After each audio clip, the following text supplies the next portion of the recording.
Watching the Highlight Zone with Wayne 15 Sports Director Glenn Marini. Local sports coverage you can count on.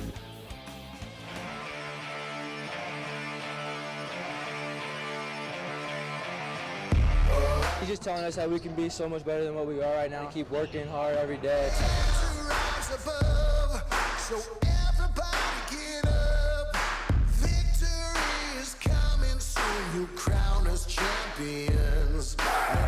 Trying to always keep the upper hand, and but we're trying to get back to it. It'll give us a big boost for us to go out and get a good game in.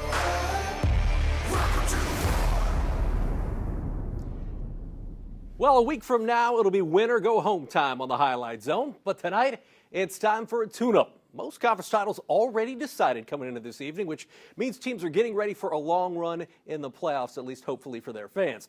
Now, that is the case at Kilmer Court as Andy McDonald joins us with your Highlight Zone Game of the Week. Andy. Hey, thank you, Glenn. On paper, it looked like there would be points aplenty. Snyder, the second highest scoring team in the SAC at almost 64 a night. Marion, one of the tops in all of Class 3A at 70 a game. Marion at Snyder, it's your Highlight Zone Game of the Week. Marion led by super sophomore Jalen Blackman. He came into the night third in the state in scoring, nearly 30 a game. Early on, J.K. Thomas, though, he knocked in the first 13 for Marion. The Giants needing some other options because Jay-Sean Underwood locking down Blackman on the offensive end for the Panthers. Dylan Duff in the corner, plus the foul from deep. He would make the free throw. Blackman, though, would not go quietly this evening. The step back, that's filthy for Blackman here. He had 14 in the first half. Still in the second quarter, though, when Michael Ely calls for the Ely-oop, you throw him the Ely-oop. The sophomore gets up. It's 37-35 Snyder at the half. After the break, Ely just getting warmed up from deep. Give him all three of these for also the sophomore for the Panthers. It's 48-36. Former Panther, current Purdue defensive tackle Lawrence Johnson thinks this game, yeah, it's over. Well, not so fast, my friends. Thomas again for the Giants. The powerful move in the lane for Marion. That cuts into the lead. It's 48-43. But the Panthers' defense on Blackman, the story of the night. The sophomore had just 4 in the second half, 18 for the game, well below that average. The Panthers block leads to the run-out. Ely dropped in 27, Duff at 25. Snyder wins 70-59, propelling them into sectionals with a lot of momentum. I mean, Jake had to lock up Jalen, so that was the big key to it. And we were just moving the ball and working hard on defense and stuff, not letting them get buckets. Jalen Blackman, he's a great player. He's a great player. Man, it was hard to guard him. I'll admit that. I fouled out eventually. He's a great player, though. And it was a team defensive effort. I started on him, but my team helped me out a lot through the game. So I've been talking to a lot of people recently about, listen, I think we're in a good place. You know, our attitudes are good. We're working hard every day. We're getting after it, and we're continuing to buy into the process. And so it's just a matter of time before we consistently put 4 quarters together against a good team. Next up, Snyder opens sectional play next Wednesday at DeKalb against Bishop Dwenger, while Marion plays the winner of Mississinewa and Norwell next Friday at Belmont. Glenn, back to you. Okay, you mentioned a little Norwell action. Well, tonight at the Castle, they were taking on SAC tri-champ Homestead. Spartans led by 2 at the half, third quarter. Connor Torson finds Will Geiger, and that would tie the game. Spartans reclaim the lead with Trenton Loomis. He knocks down the jumper. He had 15, and we got a good one, baby. Geiger continues to expand his game. A little shake and bake, bucket, and foul, but Homestead answers with Goody. Luke Goody. He had 20. But Norwell, they were hanging around. Coach McBride's squad, Levi Leidig, dialing from long distance, and that would knot the game. Homestead would eventually take over down the stretch, though. It's Loomis for 3. Then you're going to see Loomis kick it to Zach Bratmiller. He had 12. And Homestead withstands a good Norwell squad, 62-57 at the Castle. And the Spartans will face Huntington North in the Wayne sectional on Tuesday night. Now, as for those Vikings themselves, they're ranked 16th in your state's 4A poll. Huntington North at Bishop Lures, and this one was tighter than you might think. First quarter, 6'8", Sawyer Stoltz going to play his college ball at IUPUI. He had the deuce there, but Nayland Thompson's been doing it all season long for Coach White at Lures. But watch this, off the miss, Hank Pulver just kind of flies in to get the putback. He had 11 points, did Pulver, but Thompson trying to keep his Knights in it. A little stop and pop from Nalen, and then you'll see him do it from outside the arc as Lures actually takes a 2-point lead. Thompson had 15, but Stoltz inside was the difference. He had 23 points. Zach Doherty had 20 as Huntington North wins at Lures by 10, 60-50. Well, Carroll opens sectionals next week with Northrop up at DeKalb on Tuesday night. That's going to be a huge one. Chargers getting a good tune-up at the Tigers' Den in Warsaw. Third quarter, Danny McKeeman with the steal and the deuce. 31-29, though Warsaw in the lead. David Edges says, not for long. The senior gets it to go. He had 10, and we're knotted at 31 all. Nolan Groninger has been the go-to guy in that Warsaw uni this season. Warsaw takes the lead back on that layup, but McKeeman has got some skills. You're going to see him knock down the bucket. He had 20, did McKeeman. That was a lot of the difference as Carroll wins it by 5, 50-45 at the Tigers' Den. Now, as far as tune-ups go, it doesn't get much more difficult than this. Dwenger at Carmel. Check this. Carmel 19-1, ranked number 1 in 4A. Second quarter, it's Andrew Owens for 3, and the Greyhounds up by 9. Then John Michael Malloy, probably going to be an Indiana All-Star, going to play college basketball next year at Butler. He gets to the rack. You're going to see Dwenger's Matt Kachansky pop and hit right here, but Carmel just too tough tonight, especially at their place. Dwenger falls 54-24. At the cage at Concordia, the Cadets hosting Columbia City, and we pick this up in the third quarter. We pick it up with Jaden Dance doing a dance on the fast break. Watch him avoid the defender right there. Concordia up 29-20. Columbia City, though, led by Mitchell Wilson, one of the best scorers in school history. He had 28 points that would lead all scorers, and it cut the lead to 7. Concordia's Adam Gottschalk, though, he could shoot. He had 24 points. That would lead Concordia. They were up by 9. Then you'll see Jaden Parnan doing some work for Coach Brackman's squad here as Concordia gets some momentum as they roll into sectional play. The Cadets win it 53-47. Couple of conference champs squaring off at the Big Blue Pits. We're talking East Noble winning the Northeast State. Elkhart Memorial winning their conference title. And in the second quarter, Elkhart Memorial's Air John Lewis with the layup. Elkhart Memorial up 27-22. But Ali, keep your eyes on this. Yeah, he slams it home. Ali with 20 points. That would lead the Knights. How about Brent Cox? He's been doing it in the post all season for Ryan Eakin's team. He does it right there, the 6'6 senior with the putback. Hank Smith, degree of difficulty pretty high on that 3, but you'll see Spencer Denton answer with a triple of his own as East Noble wins 66-49. They finish the regular season 19-3. They are tough up in Kendallville. Our rivalry rekindled in Woodburn. The Leo Lions, the Woodland Warriors. In the first quarter, watch the bouncing ball. It's Blake Davison, the sophomore, corralling it, and, well, no one's going to stop him. He takes it in coast to coast for Davidson. He had 19 points, and then it's Davison kicking it to Eric Steger, another sophomore for Coach Kerry Cogdell. Steger had 11, Leo up by 5 early. Woodland answering, Joe Reedy. He's been tough all season long. Then you'll see Mitch Mendenhall knife his way in. Beautiful cut through the defense there, but Leo still up 2. You're going to see Reedy get inside and get the deuce. This was a good one, but Leo wins on the road at Woodland. Lions 57, Warriors 50. Well, we're going to take a quick timeout, but when we come back, we got a conference title hanging in the balance out at Wabash. The Apaches looking to win the TRC outright, and you know what? Could they pick up their 18th win of the season to boot? It would be their first conference title outright since 1946. 2A number 3 Westview looking to close out the regular season with their 22nd win, while 3A number 13 Fairfield travels to battle a good 14-win Central Noble squad. All that and much more coming up next in The Zone. It's senior night for the boys in Albion. Stay tuned for more Highlight Zone.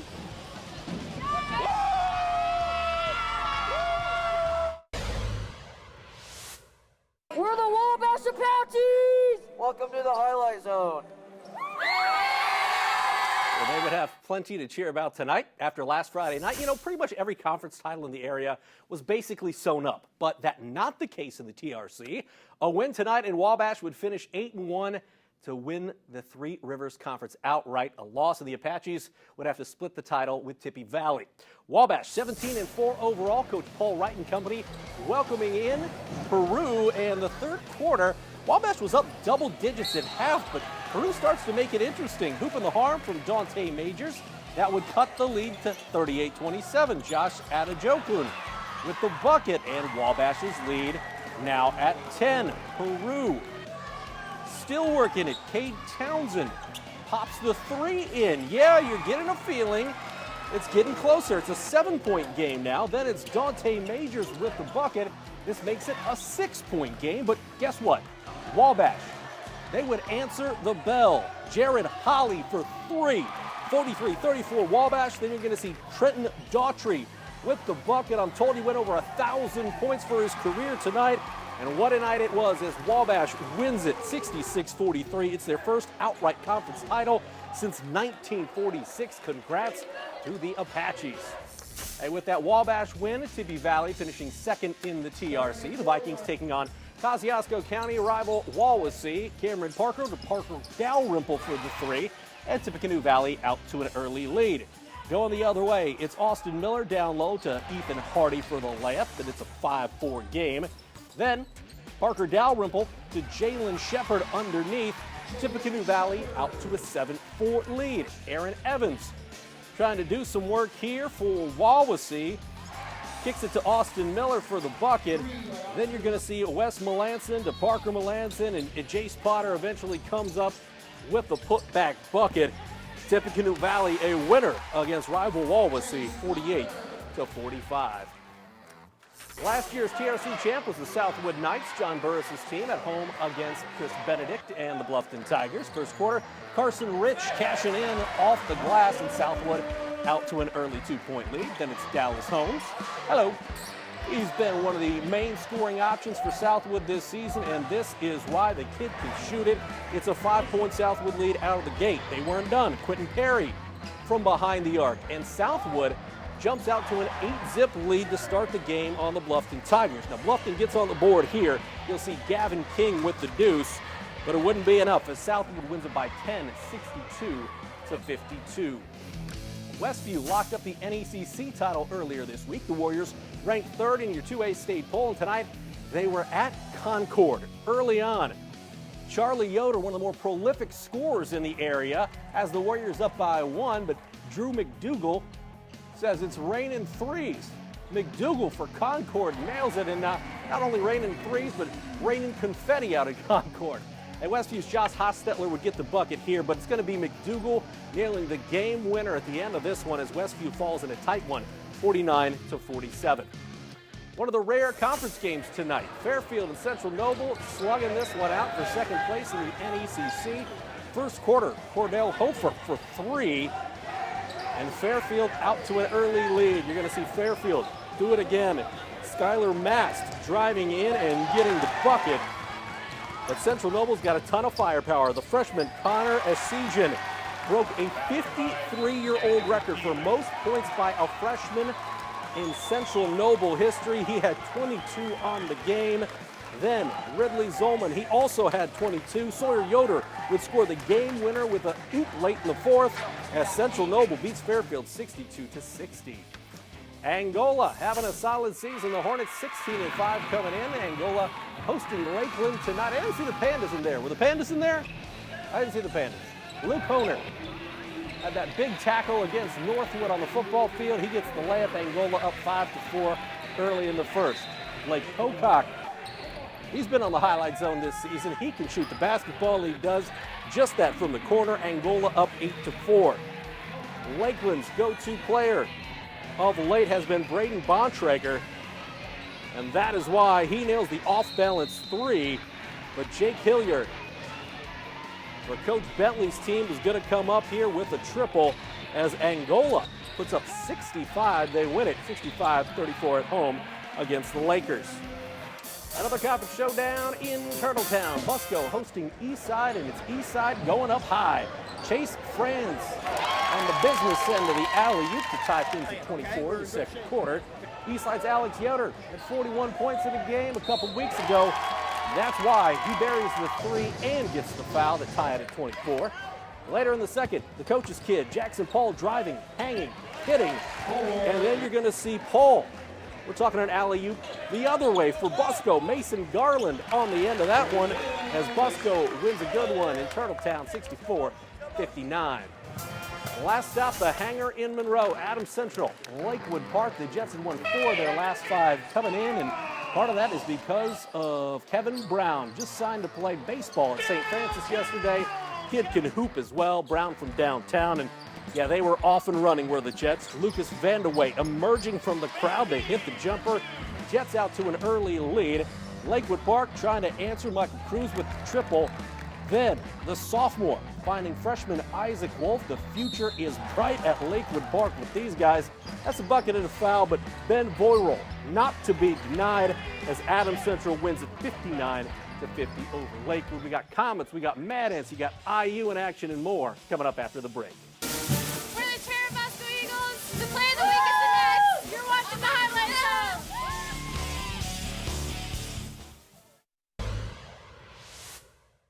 Welcome back to the highlight zone. We hope the play of the week's better than this pizza. Go Norwell!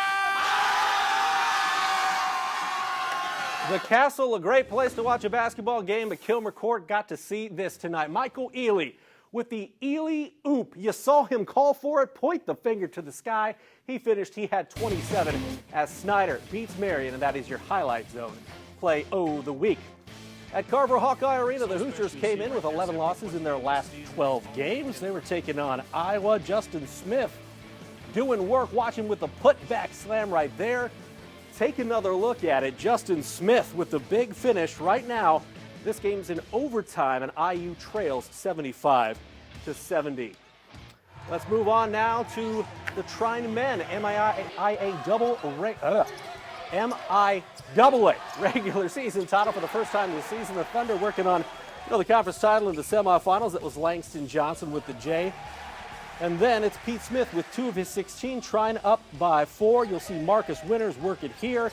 And Trine would beat Calvin tonight 82-78. Trine advancing to the title game tomorrow. Women's semifinals at Trine. Top-seeded Thunder led by Garrett grad Brandy Dawson, your conference player of the year. That's Busco's Montana Martin. For 3, she had 10. Then you'll see Brandy Dawson do what she does. The former Railroader gets the and one. Dawson had 25, and Trine simply rolls in this one. Your final 79-43. The Thunder advancing to tomorrow's conference title game. Mad Ants on the road tonight. They were facing VJ Beecham and the Windy City Bulls. Omari Johnson, sort of the story in this game. Johnson had 28 points. Meanwhile, point guard Rob Gray messed around and got a triple-double, 14 points, 10 rebounds, 11 assists for Gray. VJ had just 6 points, but it was enough because the Mad Ants fall to VJ and the Windy City Bulls 119-112. Ants are home versus Canton tomorrow night. Our last stop, Comets' second straight game against Wichita. The Thunder topping the Comets in a shootout on Wednesday night. First period, K's on the power play. Anthony Petrozelli with his 13th. Game tied at 1, and this game will be perhaps forever remembered as the Petrozelli game. 5 minutes later, Petro in front for his 14th of the year. It's 2-1 Comets. Second period, Petrozelli right in front of the net would set up Trey Phillips. This is Phillips' second goal of the season, and that, folks, that is pretty hockey. The Comets led 3-1 there, and they go on to win by a final of 6-5. They are off tomorrow, but do host Cincinnati on Sunday. That's 5 o'clock at War Memorial Coliseum. Well, that will do it for this week's edition of the Highlight Zone. We're going to be back next Friday with a full slate as boys sectional semifinals are set for our final edition of the Highlight Zone this basketball season. For Andy, I'm Glenn, and we'll see you next Friday night.